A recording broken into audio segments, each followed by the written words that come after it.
Hoje eu queria compartilhar uma outra coisa de Deus. O tema geral é coisas de Deus, né?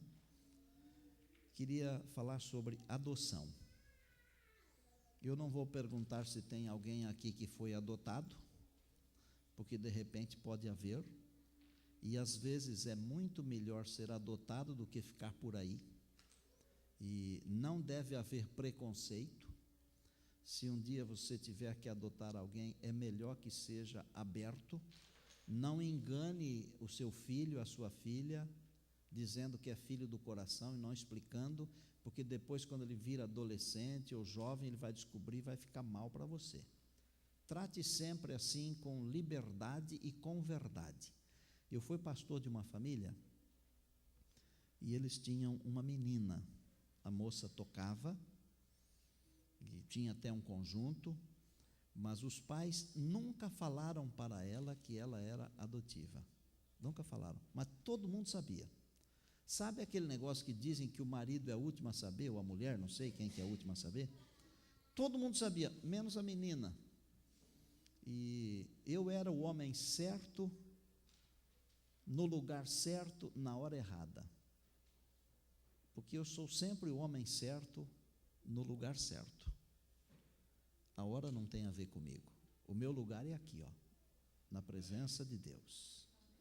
E o homem certo porque eu escolhi servir ao Senhor. Eu podia ser um homem rico de bens deste mundo, porque tudo que eu faço, Deus abençoa. Não tem uma coisa que eu faço que Deus não abençoa. Eu poderia ser rico. Eu não sou rico de bens, mas eu sou rico de alegria, de prazer, de fé, de experiência com Deus. Mas aconteceu de eu ser o pastor deles na ocasião em que a moça descobriu isso. Olha, é um drama. É um drama. A gente nunca deve faltar com a verdade, nunca. Não pode faltar com a verdade, porque quando a gente falta com a verdade, a gente se distancia do caráter de Deus, que é a verdade. Nós queremos ficar perto de Deus, porque queremos todas as bênçãos, não queremos apenas algumas bênçãos. Falando de adoção, eu não quero falar de adoção de uma criança numa família. Eu quero falar de adoção de seres humanos na família de Deus. Quando Jesus veio aqui, ele veio para o que era seu, diz a palavra de Deus. Os seus não o receberam. E a mesma palavra em João capítulo 1, verso 12, diz: mas a todos quantos o receberam, deu-lhes o poder, o direito de serem feitos filhos de Deus, adotados. Essa é a minha conversa com vocês hoje de noite, tá bom?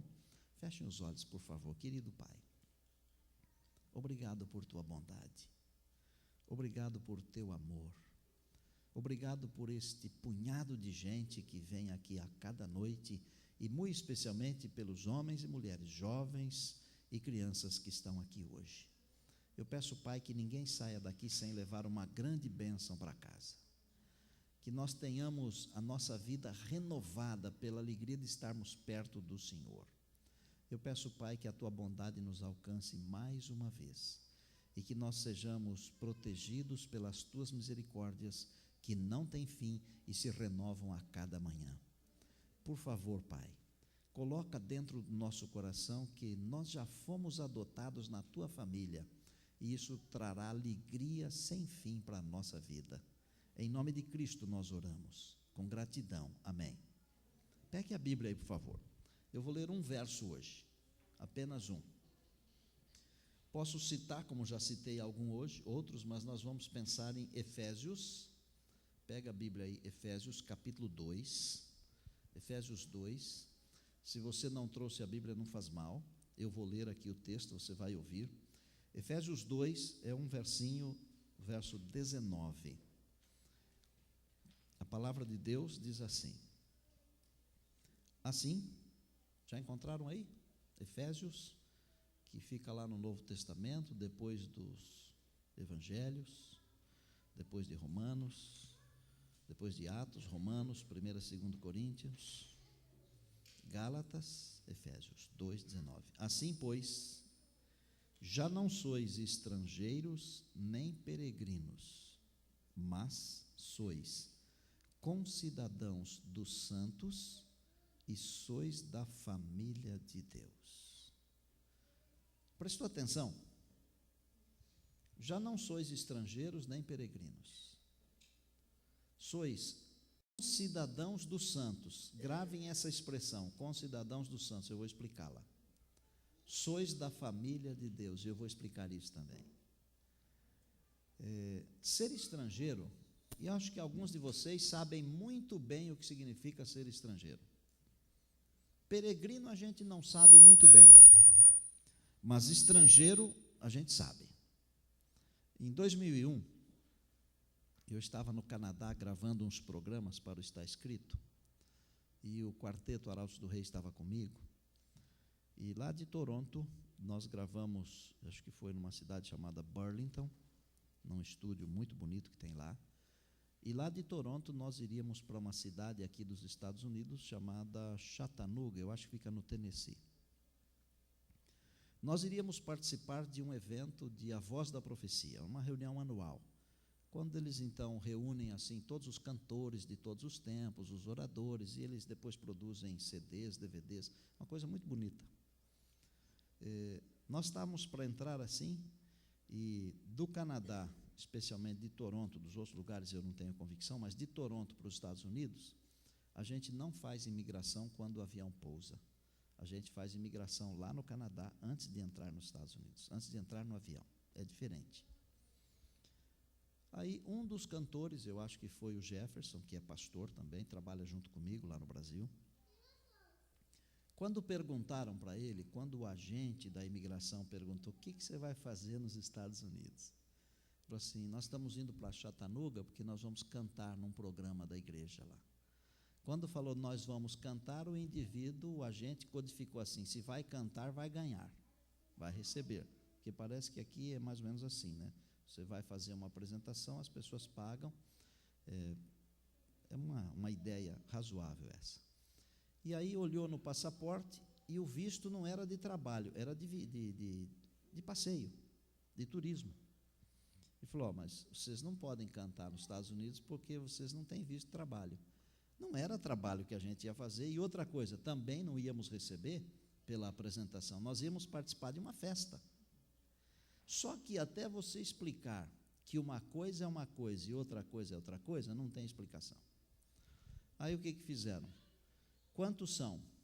Ele disse, nós somos 4 cantores, tem o dirigente do quarteto, que é o maestro, e tem o nosso boss aí, que é o pastor, que é o pregador, o orador.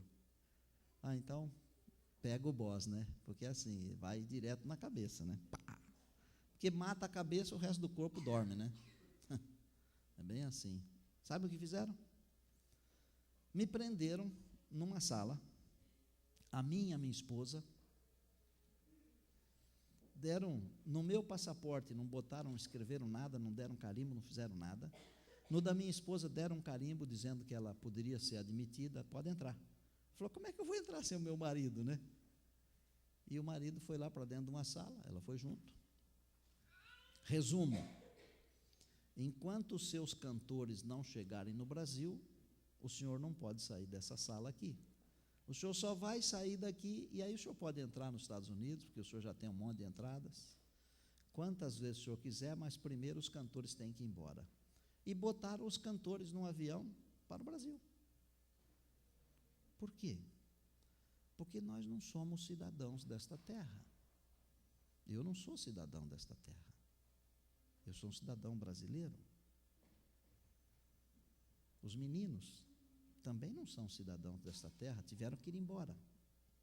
O fim da história foi até bonito, porque quando trocou o turno, veio uma outra pessoa, uma outra pessoa na chefia daquele departamento, e era uma moça que era neta de um pastor presbiteriano. E quando ela veio conversar conosco para saber o que estava acontecendo, para se inteirar da situação, porque ela escutou a história do anterior, do que saiu, né? E eu disse, moça, eu sou um pastor, a minha credencial está aqui, ó. A minha equipe ia cantar num evento da igreja, nós não íamos receber nada, é uma coisa assim, uma festa, uma coisa voluntária, bonita, de família. Mas mandaram os meus cantores embora e eu estou aqui. E eu vou dizer para você o seguinte, eu nem sei porque que eu estou aqui. E ela olhou para mim assim e falou: eu também não sei porque que o senhor está aqui. O meu avô é pastor. E ela falou assim: pastor não deveria ficar aqui. Então, o senhor pode entrar nos Estados Unidos. E deu um carimbo assim na hora ali, para eu poder entrar. E eu disse: moça, você é muito gentil, você é uma serva de Deus. E por que eu falei que ela era uma serva de Deus? Porque os servos de Deus, eles não estão só na igreja adventista do sétimo dia. Os servos de Deus estão também na igreja presbiteriana, estão também na igreja batista, e estão nas outras comunidades também. Deus tem uma igreja que é uma igreja espiritual. É verdade que um dia Deus vai reunir todos esses fiéis debaixo da sua verdade. E há muitos fiéis que estão espalhados por aí que serão reunidos. Isso é a profecia que diz. Não sou eu quem está inventando isso. E eu disse: olha, você é muito gentil, você é uma serva de Deus, mas eu não posso entrar nos Estados Unidos. Eu vou embora para o meu país. Não, mas o senhor está liberado com a sua esposa para entrar. Eu falei: o que eu vou fazer aí sozinho? Eu nem tenho cara para chegar lá na festa se os cantores não forem comigo. E eles já voaram. E o avião fez um pouso em Chicago, de Toronto, Chicago, São Paulo. E eu disse: eu agradeço muito, mas eu estou indo embora. E mesmo com o carimbo de visto de entrada, eu entrei pela outra porta para ir embora. E nós fomos embora. Acabamos encontrando os meninos em Chicago. Por quê? O avião deles deu um problema lá, que eu não me lembro o que foi, e eles tiveram que esperar um outro voo, que seria o voo que eu iria. Aí um deles falou assim: ô pastor, já que nós estamos aqui, vamos para Chattanooga. Eu falei: não, nós somos homens e mulheres de Deus, nós não vamos para Chattanooga. Se foi isso que foi combinado, nós não vamos. Mesmo porque eu não tenho interesse de fazer uma coisa diferente daquilo que é para ser feito. E eu acho que como povo de Deus, gente, nós temos que saber o que é uma coisa e o que é outra coisa, e nós temos que saber o que é de Deus e o que não é. Nós somos do Senhor. E nós fomos embora. Eu já entrei aqui neste país 31 vezes, esta aqui é a 31ª. Nunca tive nenhum problema, a não ser este, que nem foi por minha causa, foi por causa de um do componente do grupo. Mas por que eu tive esse problema e por que eles tiveram esse problema? Porque nós somos, qual é a expressão? Estrangeiros. Mesmo você sendo um cidadão desse país aqui, ou sendo um cidadão brasileiro ou português, nós somos estrangeiros nesse mundo aqui. Nesse mundo nós somos estrangeiros. Só que a Bíblia está dizendo uma coisa que tem que encher o nosso coração de alegria. No reino de Deus, e o que é que vale mesmo? É esse mundo aqui ou é o reino de Deus? Jesus falou assim: de que adianta o homem ganhar o mundo inteiro e perder a sua alma? Não adianta nada. O que tem valor mesmo é o reino eterno, o reino de Deus. E, gente, aprendam uma coisa. Quando começar a eternidade, pela graça de Deus, nós estivermos lá, imaginem que 10.000 anos não significa nem o começo da eternidade, porque eternidade é uma coisa que não tem fim. Então, 10.000 anos não é nada na eternidade. Agora, pensa comigo, quando tivermos passado pelo menos 10.000 anos na eternidade, que diferença fará se a gente morou no Camboja, na Guiné-Bissau, se morou nos Estados Unidos, ou no Peru, ou no Brasil? Não faz diferença nenhuma. Que diferença fará se a gente viveu esta vida aqui 120 anos, ou se viveu apenas 50 anos? Não fará diferença nenhuma. Perante a eternidade, uma coisa fará diferença. Se nós fomos aqui nesta vida servos e servas de Deus, isso fará diferença. Porque quando Jesus vier aqui, isso está na parábola do semeador. Quando Jesus vier aqui, ele não vai falar assim: muito bem, pastor. Ele não vai falar isso. Muito bem, ancião. Ele não vai falar isso. Não vai. Ele não vai falar assim: muito bem, europeu. Ele não vai falar isso. Ele não vai falar muito bem, sul-americano. Não vai falar isso. Muito bem, norte-americano. Ele não vai falar isso. Sabe o que ele vai falar? Muito bem está, servo bom e fiel, entra para o gozo do teu Senhor. Naquele dia, O que fará diferença é se nós formos aqui nesta vida, onde vivemos, em qualquer lugar, em qualquer tempo e durante quanto tempo vivemos. Se nós formos servos bons e fiéis, isso fará diferença. E para sermos servos bons e fiéis, Deus nos adota para a sua família. Nós não somos mais peregrinos, estrangeiros, não somos. Hoje nós estamos aqui. Vocês já perceberam que no meio da crise que a bolsa imobiliária aqui causou, mas a bolsa não foi o problema está atrás de uma outra coisa, chamada ganância. É ali que está o problema. Porque quando alguém ganha muito, é porque alguém perdeu muito. Se alguém cresce muito rapidamente, é porque alguém diminuiu muito rapidamente. O dinheiro é igual, é tudo igual. E quando alguns começam a ganhar e não têm noção disso, outros começam a perder. Vivendo nessa crise que o país aqui vive, que o mundo inteiro vive, nós estamos vivendo com a mente acima da crise. Já perceberam isso? Nós temos uma paz que as pessoas que estão longe de Deus não têm. Sabem por quê?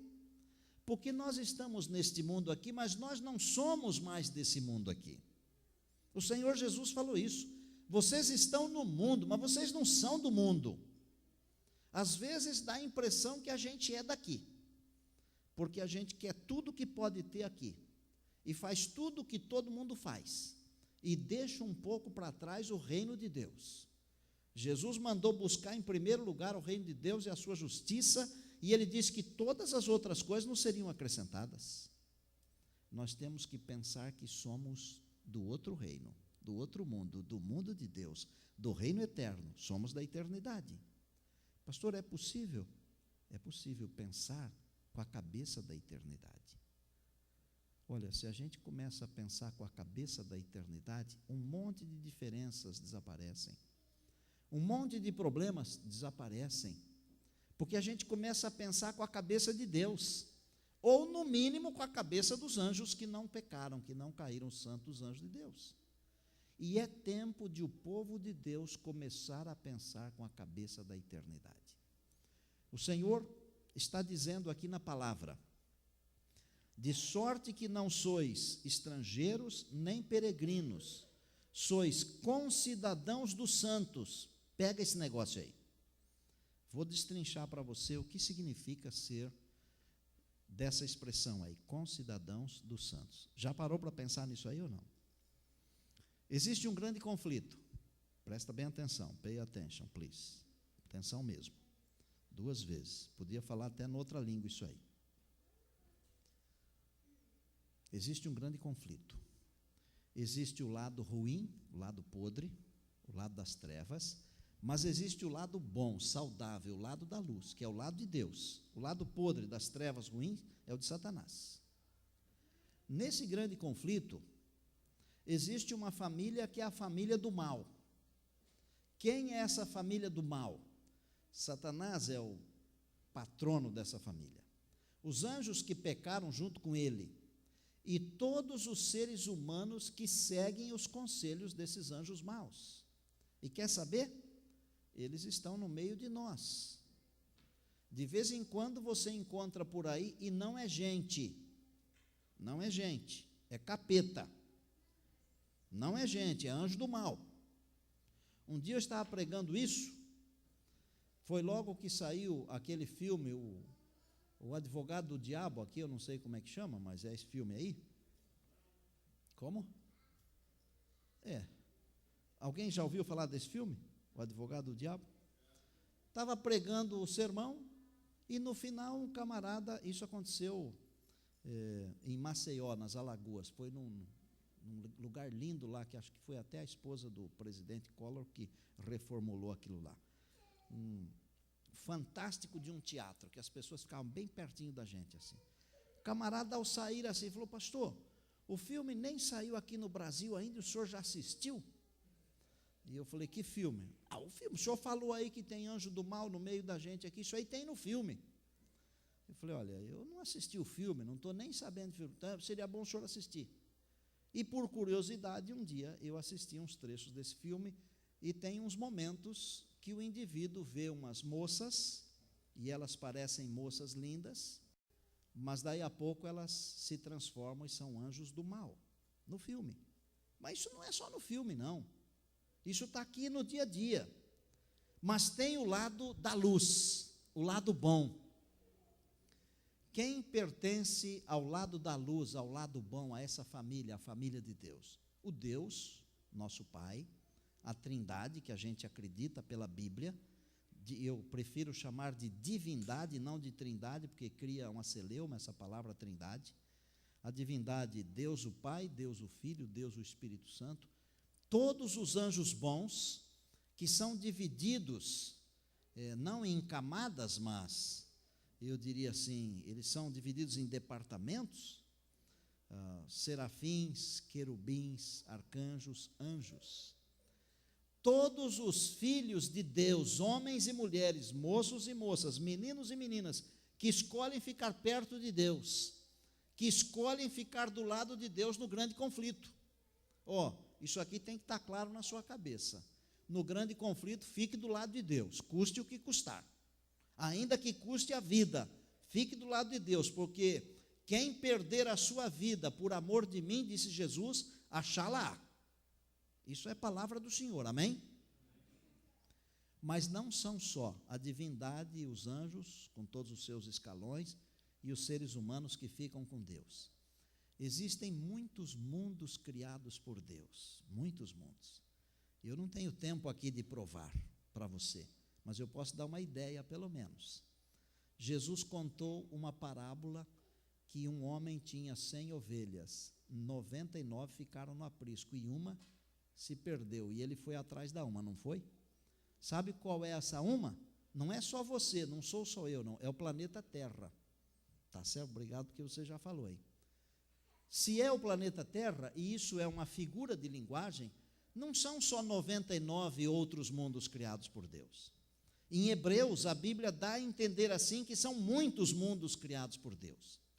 E em todos esses mundos criados por Deus, o pecado não teve lugar. Porque no plano de Deus da Bíblia, a Bíblia diz que o Satanás veio aqui para a terra. Ele não foi para um outro lugar habitado. Ele veio aqui para a terra. Está claro até aqui? Então, pertencer, ser concidadão dos santos significa o seguinte: Deus qualifica e classifica você que escolhe ficar do lado dele no conflito, ele adota você na família, e ele classifica e qualifica você como uma pessoa que pertence a essa classe de seres santos que nunca pecaram. Está acompanhando o raciocínio? Seres santos que nunca pecaram, que servem a Deus lá no céu, e que servem a Deus aqui na terra, os anjos que servem a Deus aqui na terra. Hebreus 1,14 diz que eles são espíritos ministradores enviados para trabalhar em favor dos que hão de herdar a salvação. Vou fazer um parênteses aqui para explicar uma coisa, para não ficar confuso. Assim como o anjo mau, o diabo, tem os seus anjos aqui, Deus também tem os seus anjos aqui. E pode acreditar que uma vez ou outra você já viu algum anjo, só que você pensou que fosse um ser humano. Eles estão aqui, em algumas cortes, em alguns lugares, tomando as decisões que Deus quer que sejam tomadas, para que este mundo aqui não seja completamente destruído antes da hora. Deus tem os seus anjos. Você faz parte de um time. Concidadãos dos santos significa o seguinte: Deus diz que você é da mesma espécie, da mesma qualidade, do mesmo quilate, daqueles seres santos que habitam outros mundos, onde o pecado não penetrou. E o povo de Deus diz o quê? Glória a Deus por isso. Podemos dizer, louvado seja Deus? Podemos dizer, glória a Deus? Tem umas coisas que alguém precisa explicar para a gente, né? Porque elas são muito profundas. Alguém já tinha pensado nisso quando leu Efésios 2,19, que nós fazemos parte dessa família de santos que nunca pecaram? Olha que coisa linda tem na Bíblia. E não é o pastor Estina que está inventando isso, está na palavra de Deus. Deus mandou Paulo escrever, inspirado pelo Espírito Santo: vós não sois mais estrangeiros nem peregrinos, sois concidadãos dos santos. Amém? Isso é lindo demais, né? Mas tem uma outra expressão: sois da família de Deus. Quando nós nascemos, a Bíblia diz que nós somos filhos da ira, porque nós nascemos em pecado. Já perceberam? Então, nem todas as pessoas que nascem nesse mundo aqui são filhos e filhas de Deus. A princípio, nós somos filhos da ira.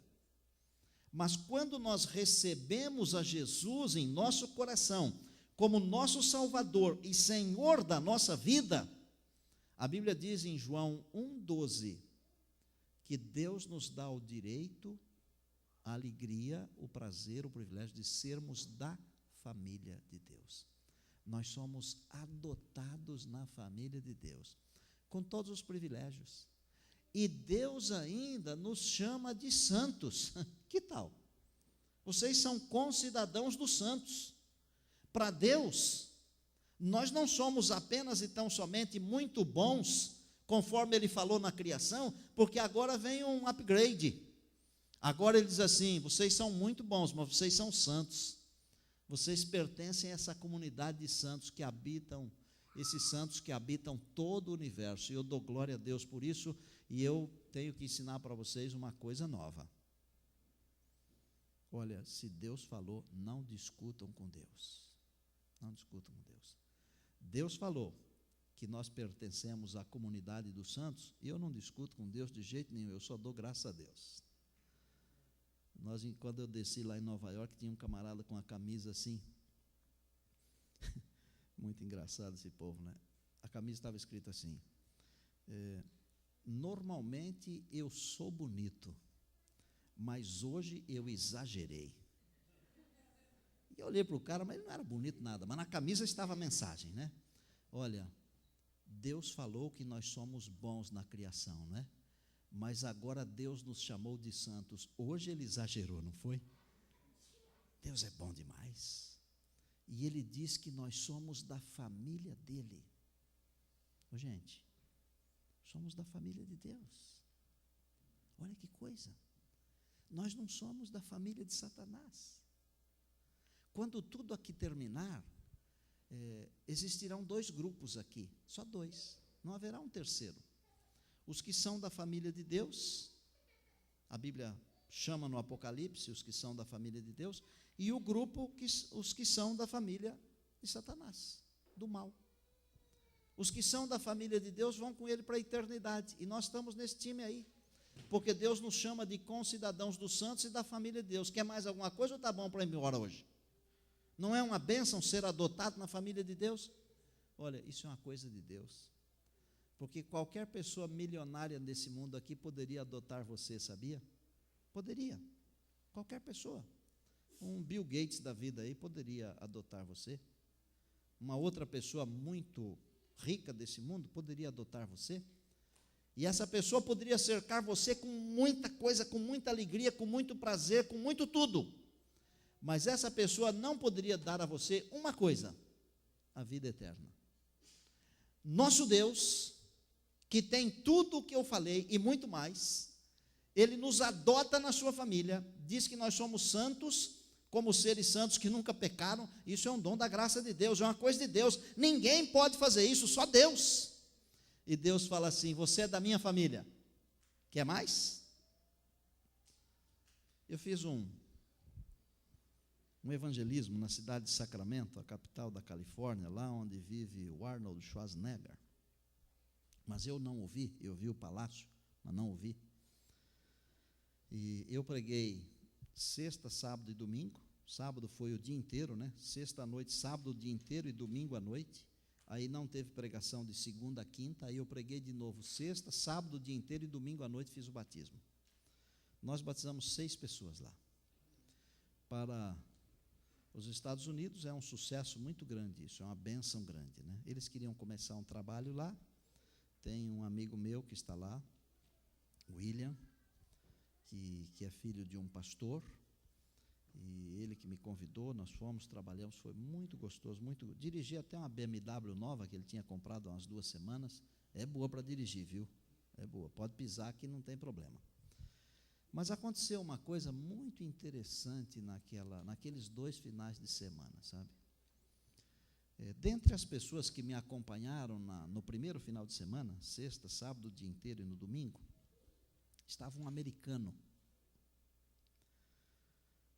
um David, e assim, nickname Dave, e forte, bem forte mesmo, assim, muito mais abençoado do que eu, né? Porque isso aqui é bênção, viu, gente? E eu descobri lá em Provérbios que a Bíblia diz que a alma generosa engordará. Agora, não deixe engordar muito, que também é mal, né? Mas ele era bem generoso assim. Depois eu posso dar o verso de Provérbios se quiser, tá? E na segunda-feira, o William falou assim: pastor, vamos visitar o Dave? O Dave é casado com a senhora Imer, que é uma senhora que era da Igreja Adventista da Promessa. E o Dave, quando era garoto, ele havia sido batizado na Igreja Adventista. E aí eu fui visitá-lo. Assim que eu cheguei na casa dele, ele tem um aquário, o Dave tem um aquário, coisa linda assim, quase do tamanho desse púlpito aí, um pouquinho menor, mas uma água assim tão límpida, tão cristalina, tão bonita, que faz você ficar com vontade de ficar perto. Aí eu perguntei para ele o segredo daquela água tão límpida, né? Ele falou: pastor, o segredo é o filtro. Num aquário desse tamanho aí, a gente tem que colocar 3 filtros. Eu coloquei 5. Generoso, de verdade, né? Água limpinha. Aí ele abriu o suporte assim, tipo a tampa do aquário, e pegou lá de dentro um caranguejo. E cada coisa que eu falava com ele, ele falava assim: I'm a crab. Aí eu falei: caramba, mas por que ele diz eu sou um caranguejo, né? Cada coisa que eu falava, ele, I'm a crab, e vai. Aí eu fiquei encafifado com aquele negócio. A conversa que deveria demorar assim, meia hora, 40 minutos, sei lá, demorou 3 horas e meia. Nós tivemos tempo de tomar sorvete diet, que ele é muito generoso, não pode comer qualquer coisa. Tivemos tempo de tomar suco de uva, e foi rolando o negócio. Mas chegou uma hora que eu falei assim: Deus, ou o Senhor me ajuda aqui, ou eu vou embora decepcionado hoje. Aí eu criei coragem e perguntei para ele: vem cá, por que toda hora você fica respondendo como se fosse uma vitrola? Eu já estava assim com o sangue meio fervendo, né? Toda hora você fica falando assim, I'm a crab, I'm a crab. O que você quer dizer com isso? Aí eu falei: pastor, não adianta o senhor falar de coisa espiritual comigo, porque eu sou um caranguejo. Eu vivo na lama, igual o caranguejo. O senhor está vendo esses negócios aqui, essas tenazes aqui? E eu só falo palavras duras, grosseiras, eu não tenho mais palavras bondosas. Eu, quando era garoto, eu fui adventista, mas quando era jovem, estava até ajudando o pastor numa conferência, eu tive um problema com um dos líderes da igreja, eu me aborreci com tudo e fui embora, e fui viver a vida, estraguei a minha vida, bebi. Aí ele foi falando as coisas que havia feito, né? Nem posso falar tudo aqui, nem devo também. Até poderia, mas não devo falar. Mesmo as coisas que convém, a gente deve ser cuidadoso em falar às vezes, né? E aí eu falei assim: Deus, no meu coração, né? O Senhor me dá uma saída aí, porque eu quero pegar esse caranguejo. Eu quero salvar esse caranguejo. E enquanto a gente conversava e tudo, Deus me deu uma luz. Se você precisa de uma bênção de Deus, de uma luz, pode acreditar que Deus tem bênçãos ainda hoje. Deus tem luz ainda hoje. Deus não desampara os seus filhos. Deus não muda, não muda. Ele é o mesmo. Aí Deus me deu uma ideia. E aí eu, captei. E disse: ô David, vem cá, você já comeu caranguejo? Eu já comi, claro, muitas vezes. Você poderia me descrever assim, em 2 ou 3 frases, como é a carne do caranguejo? Falei assim, pastor, a carne do caranguejo é bem clarinha, tenra, macia. E aí ele falou umas outras coisas, tipo gostosa, saborosa e tal, né, que não precisa. Nós não usamos os frutos do mar, porque eles são perniciosos à nossa saúde. E aquilo que é pernicioso à nossa saúde física atrapalha a nossa saúde espiritual. Então, se Deus falou para não comer certas coisas, não coma não, porque não adianta comer, tá certo? Se Deus falou para não beber uma coisa, não beba. Se Deus falou para não usar uma coisa, não usa. É melhor não usar. E aí eu falei, então é o seguinte, eu concordo com você que você é um caranguejo. Você realmente é um cara grosseiro. Aí eu chutei o balde, a laranja e a vaca e a caixa de tomate e tudo, né? Você realmente é um caranguejo, porque você é grosseiro, você vive na lama, como você falou aí, você não tem palavras carinhosas, não tem nada.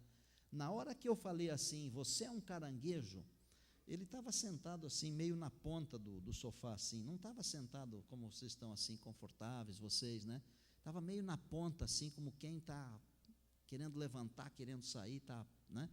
Aí eu falei, realmente você é um caranguejo. Eu concordo com você. A hora que eu falei isso, ele sentou direito. Falei, peraí, Deus está operando um milagre, né? E eu falei, tem uma coisa. Assim como o caranguejo vive na lama, é sujo, tem essas tenazes, tem todos esses pelos aí, e você acabou de descrever que lá dentro tem uma carne tenra e macia, você mesmo sendo um caranguejo, vivendo na lama e tudo e coisa, aí dentro do seu coração tem uma carne tenra e macia, e eu quero dizer para você que por causa dessa carne tenra e macia, Deus ama você, e eu vou lhe dizer que por causa dessa carne tenra e macia que é o seu coração, Deus vai salvar você. A hora que eu falei isso, o americanão começou a chorar, e as lágrimas começaram a cair, e aqui dentro da mente eu pensei assim, derrubei o gigante, só vou dar um jab de esquerda agora, ele cai, né? E vai beijar a lona mesmo. E eu dei. E eu disse, e tem mais, domingo que vem eu vou rebatizar você. Me levantei e não esperei nenhuma reação. Disse, vamos orar. Oramos e pegamos a BMW novinha e viajamos uns 45, 50 minutos e eu fui dormir feliz, orando. O Dave, em toda a reunião ele tirava um monte de fotos. Ele acho que tem a habilidade assim para fotógrafo. Sabe aquelas fotos que os caras tiram assim meio deitado, meio assim? Ele tirou acho que umas 200 fotos minhas, pregando, falando, tudo quanto é jeito. E ele mandava assim, teve dia de mandar 5 e-mails com fotos, num dia só. Caramba, né? E eu fiquei orando por ele, não conversei com ele durante a semana. Ao estarmos indo embora, o William falou assim, pastor, e daí? Falei, não vou te falar nada, porque isso é um negócio do Espírito de Deus. O Espírito de Deus vai responder para você essa semana. E a gente não perde a esperança nunca. E eu aprendi com Deus. Um cristão de verdade não desiste nunca. Não desiste nunca. E quem não desiste nunca, Deus tem bênçãos.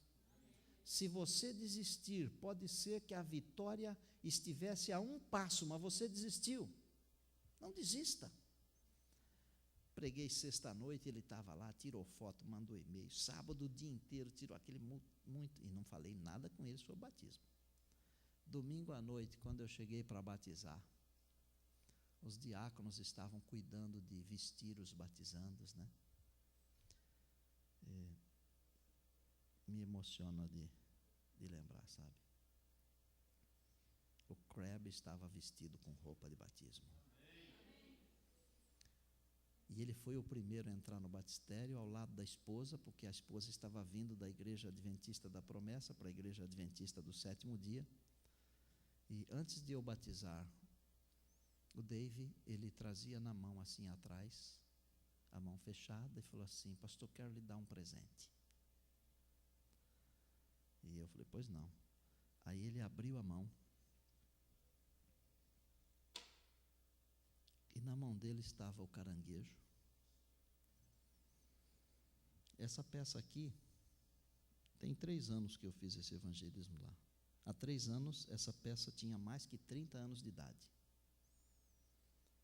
E ele tinha me contado isso na casa dele, né? Ele falou, é seu. Eu Eu não posso levar esse caranguejo, porque ele tem mais de 30 anos, isso é uma relíquia, né? Eu falei, não, o senhor vai levar, pastor. O senhor vai levar porque Deus tocou o meu coração e eu entendi que eu não sou mais um caranguejo, eu não preciso mais dele. Eu falei, bom, eu levo com uma condição, de você me permitir que eu conte essa história com todos os detalhes que eu me lembro. Pastor, o senhor pode contar. O Dave me manda e-mail, uma semana assim, e na outra também. É um servo de Deus. E eu falei, assim, bem baixinho para ele, mas perto do microfone, para todo mundo ouvir, né? A partir desse momento, ao você entrar na água aqui, você não será mais um caranguejo, você será um filho da família de Deus. Ó, grave bem o que eu vou falar agora. Não importa se você viveu na lama, não importa se você era um caranguejo, ou se era um outro bicho, né? Não importa. O que vale mesmo é que Deus adotou você, ou quer adotar você. Talvez mesmo depois de ter passado pelo batismo, você tenha feito umas coisas assim que não deveria ter feito. E agora está assim, arrasado, arrasada, porque fez coisa errada. Ó, como é Deus. Nos próximos 2 minutos eu vou dar uma explicação do que eu acho de Deus. Só 2 minutos. E aí vou orar com vocês e nós vamos embora. Quando a gente tem uma criança que está aprendendo a andar, e o pastor Elias King agora é avô, babão, Dona Márcia, cidadã americana, praise the Lord, jurou a bandeira hoje, glória a Deus, Deus seja louvado, parabéns, uma vitória isso, amém, glória a Deus mesmo. Quando a gente vai ensinar uma criança a andar, normalmente a gente coloca os braços ao redor da criança e fala para a criança assim, e deixa a criança mais lá pertinho da mão, e fala, vem até aqui, é um passo só, mas para a criança é muito, e a criança começa a vir devagarinho, né? De vez em quando ela não consegue chegar, porque ela cai. Aí sabe o que o pai faz? Enfia uma bicuda assim na criança. Ah, não é isso? É, não é isso. Sabe o que o pai faz? A mãe? Levanta, se é o pai, né? Olha para o moleque, né? Vai lá, você é o meu garoto, você vai conseguir, vamos lá, o papai vai ajudar você, vai, meu garoto, vai. Não é assim? Você acha que Deus é pior do que você? Você acha que Deus é pior do que eu? Não é. Para Deus, você é uma criança aprendendo a andar sempre. Quando você cai, sabe o que Deus faz? Deus estende a mão, levanta você e fala assim, vamos lá, você consegue, você é o meu garoto. Vamos lá, você consegue, você é a minha garota, eu estou aqui, eu vou ajudar você. Esse é o Deus que eu conheço. Esse Deus quer você na família. Seja você branco ou negro, rico ou pobre, homem ou mulher, bonito, mais bonito ou menos bonito, porque não tem ninguém feio, né? Ele quer você na família. E Ele tem uma paciência maior do que a paciência de Jó. Ele quer ensinar você a andar. Cada vez que você cair, Ele vai estender a mão e vai dizer assim, levanta, eu ajudo você, vamos lá. E sabe que caminho Ele quer ensinar para você? O caminho da eternidade. Não é só dar os passos aqui nessa vida, não. Você já se sente da família de Deus? Quer renovar esse desejo, esse sentimento de ser da família de Deus? Adotado por Deus? Talvez Deus tenha que escrever um outro papel, né, hoje, de que está adotando de novo, para você se sentir bem. Eu quero orar com você que quer renovar a adoção. Para você que quer ser adotado ou adotada, não importa. Mas eu quero que você venha aqui à frente. porque você não é mais um estrangeiro, nem peregrino. Você é um concidadão dos santos. Você é da família de Deus. E eu tenho certeza absoluta que nós vamos sair daqui muito mais leves hoje, mais felizes, animados. Estamos aqui, mas não somos daqui. Nós somos da família de Deus.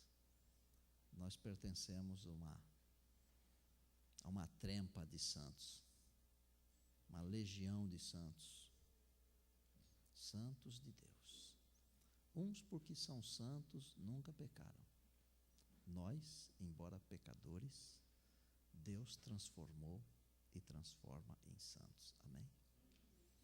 Tem um versinho para ficar na sua cabeça, que está em Romanos, no capítulo 8, é o verso 16, que diz assim: e o Espírito de Deus testifica com o nosso espírito que somos filhos de Deus. Não precisa eu vir aqui para falar isso para você. O Espírito de Deus pode falar isso sem nenhum outro veículo. Mente com mente, a mente de Deus com a sua mente. O Espírito Santo fala com você. Você é um filho de Deus, você é uma filha de Deus. Às vezes a gente está lá embaixo, no fundo. Aí o Espírito do Senhor vem lá no fundo. Diz assim: levanta porque você é um filho de Deus. Levanta porque você é uma filha de Deus. É o Espírito do Senhor que está aqui para gravar esse negócio em algum neurônio aí da nossa cabeça. Feche os seus olhos, Pai. Obrigado pela mensagem da Tua palavra. Como nos sentimos confortáveis. É verdade que nós não merecemos, mas Deus, nós aceitamos. Nós aceitamos ser da Tua família. Segura nossa mão, ensina-nos a andar, não só nos caminhos desta vida, senão especialmente no caminho da eternidade. Dá uma olhada aqui, Pai. É provável que tenha alguém aqui com o coração apertadinho, porque deve ter vivido algum drama, alguma situação aflitiva. Eu quero nesta hora, Pai, que o Teu Espírito fale para esta pessoa. Não tenha medo porque você é filho de Deus. Não tenha medo porque você é filha de Deus. Fale agora, Pai, nesse momento de silêncio. Escreve isso na nossa mente. Abençoa a Tua herança aqui presente. Quando tudo aqui terminar, que tenhamos alegria de ir com Jesus para o novo lar, o lar eterno. Pai, se há alguém aqui que precisa de uma bênção especial, eu não sei que tipo de bênção, mas Tu sabes. Concede essa bênção agora. Amanhã estaremos aqui outra vez, tratando de mais uma das coisas de Deus. Nesta noite, obrigado pela adoção. No sangue precioso do nosso irmão mais velho, nosso Salvador e também Senhor, Jesus.